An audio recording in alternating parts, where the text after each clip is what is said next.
Hello guys! Magluluto tayo today ng tuna pasta. Inuna ko muna lutuin yung pasta, finalo ko lang yung instructions sa packaging. And then for the sauce naman, nag-drain ako ng 3 cans of Century Tuna Flakes in oil. Then nagpainit ako ng pan na may butter at nagisa ako ng garlic. And then inad ko na rin yung Century Tuna na dinrain ko. Ginisa-gisa ko lang siya for about 5 minutes. Then lagay na natin yung Nestle All-Purpose Cream natin.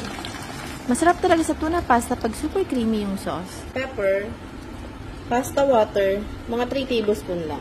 And then, minix-mix ko lang hanggang sa ma-incorporate lahat ng ingredients. And then, pinakuloan ko siya for about 3 to 5 minutes. At nung naluto na yung sauce, magpi-plating naman tayo.